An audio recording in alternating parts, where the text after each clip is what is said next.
বিধানসভায় শায়িত বুদ্ধদেব ভট্টাচার্যের দেহ যে গেট দিয়ে আজকে তিনি প্রবেশ করলেন 2011 সালের জানুয়ারি মাসে শেষবার এসেছিলেন, তবে আজ এলেন একদম নিথরভাবে।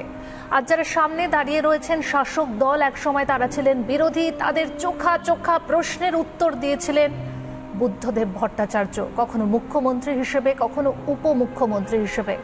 তবে আজ একদমই নীরব তিনি, শায়িত রয়েছেন।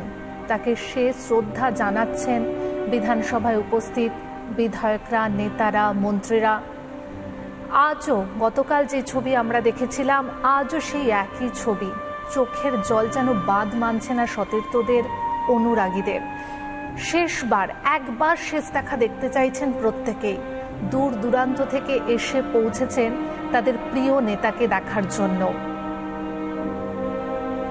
দীর্ঘদিনের রাজনৈতিক জীবন, দীর্ঘদিনের বিধানসভার সদস্য তিনি এবং 11 বছরের মুখ্যমন্ত্রী হিসেবে দায়িত্ব পালন। বুদ্ধদেব ভট্টাচার্য আজ শেষবারের মতো বিধানসভার গেট দিয়ে প্রবেশ করলেন, কিন্তু তার নিথর দেহ প্রবেশ করল। এক সারিতে সব পক্ষ, কোনো রাজনৈতিক রং নয়, এক সারিতে দাঁড়িয়ে রইলেন সমস্ত দলের নেতারা। তাকে শেষ শ্রদ্ধা জানালেন। অরূপ বিশ্বাস, ফিরহাদ হাকিম, শুভেন্দু অধিকারী সকলেই একে একে তাকে শ্রদ্ধা জানালেন। এই মুহূর্তে বিধানসভায় তাকে শেষ শ্রদ্ধা জানানো হচ্ছে। অন্যদিকে আলিমুদ্দিনে মানুষের ঢল। বিধানসভা থেকে তাকে নিয়ে যাওয়া হবে আলিমুদ্দিনে এবং সেখানেই 3:15 পর্যন্ত শায়িত থাকবে তার মরদেহ। তাকে শেষ শ্রদ্ধা জানাবেন তার অগণিত অনুরাগীরা, যারা ইতিমধ্যেই রাজপথে এসে পৌঁছেছেন। আজ শহর কলকাতা যেন বুদ্ধ সরণী হয়ে উঠেছে। বুদ্ধদেব ভট্টাচার্য, তাকে ঘিরে স্লোগান লাল সেলাম এবং বুদ্ধদেব ভট্টাচার্য অমর রহে, আপনাকে ভুলছি না, ভুলব না স্লোগান তার অগণিত ভক্তদের। মানুষ দুর্নীতিমুক্ত স্বচ্ছ প্রশাসক চায়।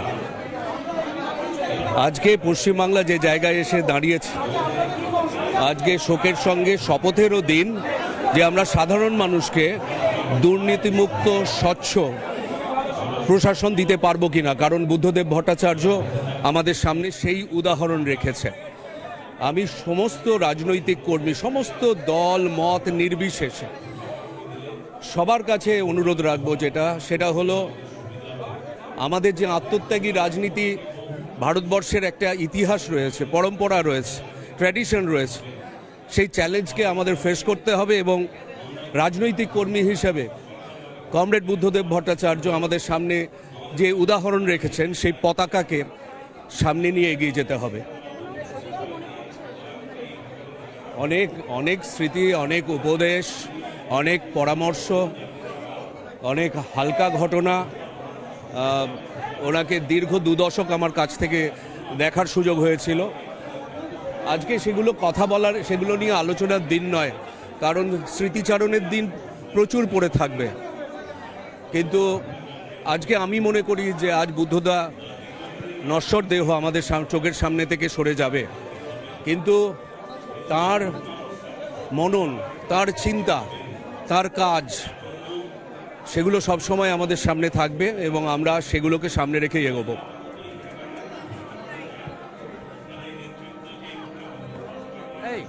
একদমই, প্রত্যেকেই বোধহয় এই আদর্শটাই মেনে চলবে, এমনটাই কিন্তু জানাচ্ছেন সিপিএম এর নেতা কর্মীরা।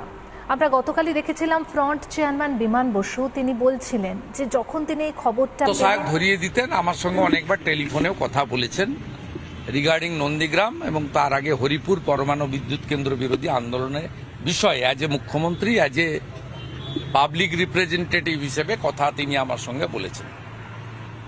কিন্তু আমার সঙ্গে ফেস টু ফেস কথা আমার পিতৃদেবের সঙ্গে অনেক আগে থেকেই হতো, বিধানসভায় হতো, কিন্তু আমার সঙ্গে কথা উনার রয়েছে প্রথম 2007 সালের 12ই মার্চ রাজ্যপালের ভাষণের উপরে বক্তৃতা ছিল এবং সেখানে আমাকে তৎকালীন আমার দলের পক্ষ থেকে বলার সুযোগ দেওয়া হয়েছিল 20 মিনিট। তা আমার বক্তব্য উনি সেদিন হাউসে এসে শুনেছিলেন। সাধারণত মুখ্যমন্ত্রী বা লিডার অব দি হাউস তিনি লিডার অব অপোজিশনের স্পিচ শোনেন এবং রিপ্লাই দেন। প্রথম তিনি সেদিন শুনেছিলেন, কেন শুনেছিলেন আমি জানি না। আমার বক্তব্য শেষ হওয়ার পরে মাননীয় বুদ্ধদেব বাবু আমাকে হাত পিছে ডেকেছিলেন, হাত দিয়ে, এবং অনারেবল স্পিকার তখন ছিলেন প্রয়াত হাসিম আব্দুল হালিম। তিনি আমাকে মার্শালকে পাঠিয়ে বললেন, মাননীয় মুখ্যমন্ত্রী আপনার সঙ্গে কথা বলতে চান। তা আমি অধ্যক্ষ মহোদয়ের পিছন দিয়ে গিয়ে কথা সেদিন বলেছিলাম। কি কথা হয়েছিল তো অনেকবার বলেছি, ভবিষ্যতে বলবো, সংক্ষিপ্ত সময় বলবো না। তার জন্য আমাকে তৃণমূল কংগ্রেস পানিশমেন্ট দিয়েছিল। আজকে যিনি জেলবন্দি আছেন, তৎকালীন তৃণমূলের যিনি leader of the legislature party ছিলেন, লিডার অব দ্য অপোজিশন, সেই 30 সদস্য বিশিষ্ট তৃণমূল বিধায়ক দলের যিনি নেতা ছিলেন পার্থ চ্যাটার্জি। এই কারণে পার্থ চ্যাটার্জি বললাম, কারণ তখন উনি ডক্টরেট হননি, পরে ভুয়া ডক্টরেট করেছেন। তখন পার্থ চ্যাটার্জি নাম ছিল। সেই পার্থ চ্যাটার্জির কাছে নির্দেশ এসেছিল আমাকে যাতে আর বলতে না দেওয়া হয়, এবং 2007-এর 12ই মার্চ থেকে তৃণমূল কংগ্রেস অলিখিতভাবে 2009-এ আমি বিধানসভা থেকে পদত্যাগ না করা পর্যন্ত, আমি এমপি হয়ে গেলাম 1,73,000 ভোটে, তার আগে পর্যন্ত আমাকে আর কোনো সেশনে তৃণমূল কংগ্রেস বক্তার তালিকায় রাখতো না।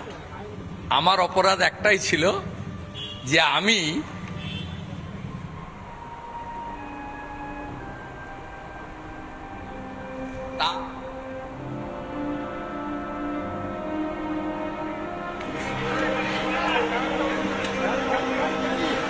সামনে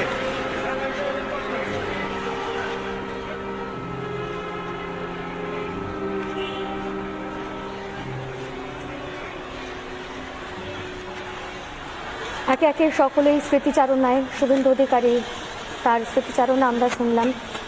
বুদ্ধদেব ভট্টাচার্য তার মরদেহ এই মুহূর্তে রাস্তার দুধারে মানুষের ঢল। বিধানসভা থেকে আলিমউদ্দিনের উদ্দেশ্যে রওনা, বুদ্ধবাবুর নিথর দেহ নিয়ে উদ্দেশ্যে রওনা দিয়েছেন সববাহী গাড়ি। এবং এই মুহূর্তে যে ছবি দেখা যাচ্ছে, রাস্তার দুধারে অগণিত মানুষ শেষ দেখার জন্য দাঁড়িয়ে রয়েছেন ভিড় করে। আজকে প্রত্যেকেই স্মৃতিচারণা করছেন। একটু আগেই আমরা শুনছিলাম বিরোধী দলনেতা শুভেন্দু অধিকারী, তিনি বলছেন তার সঙ্গে প্রথম কখন সাক্ষাৎ হয়েছিল, কখন কথা হয়েছিল। আমরা এই মুহূর্তের ছবিটা জানবো আমাদের প্রতিনিধি ভাস্করের কাছ থেকে। ভাস্কর, রাস্তার দুধারে মানুষের ঢল, কি ছবি দেখতে পাচ্ছ?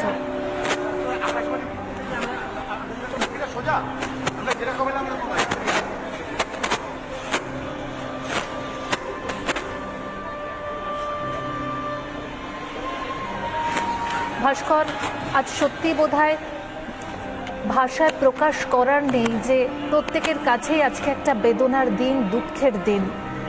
কি ছবি দেখতে পাচ্ছ এই মুহূর্তে?